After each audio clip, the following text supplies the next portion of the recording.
How long should you wait before contacting your ex? It's a valid question in wake of a breakup. You likely already know the value in using the no contact rule to help you get your ex back.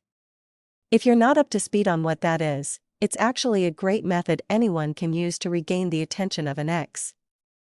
Essentially, it's all about keeping your distance, both physically and emotionally, so that you create a void in your partner's life. They start to think beyond the breakup to how much they miss you, and suddenly they're overcome with desire to have you back. It works on the basic principles of human psychology. If you ask anyone who has tried it, they'll tell you it can work like a charm if done properly. One very important aspect of it is timing, though. If you don't wait long enough to talk to your ex, you risk causing more damage, and if you wait too long to contact them again, they may actually start to think you've moved on.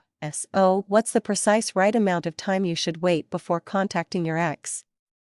In general terms, you want to wait at least 2 weeks, but not more than 3. That means that the day you begin no contact is the first day you should be counting.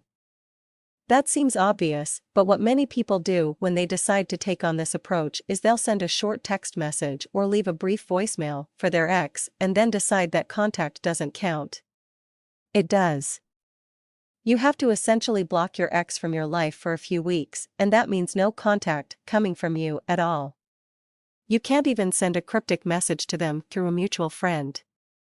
All contact must come to a standstill. For most people who have done this, the hardest part is keeping themselves busy during these few weeks.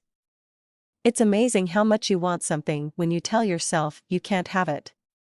It's the same principle at work when you're dieting.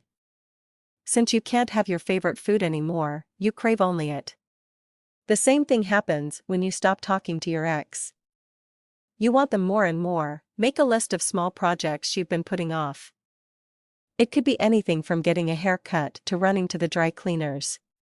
Pick a few tasks from the list every day and do those. This will help to occupy your time. Then reconnect with some old friends. Invite someone out to lunch who you haven't seen in a while. It's also a great idea to spend some quality time with family members you've fallen out of touch with. If you approach each new day on its own, before you know it, those 2 weeks will have passed and you can then reach out to your ex again. Be prepared for an ex who is more compassionate and understanding. Absence really does have a way of helping people appreciate others.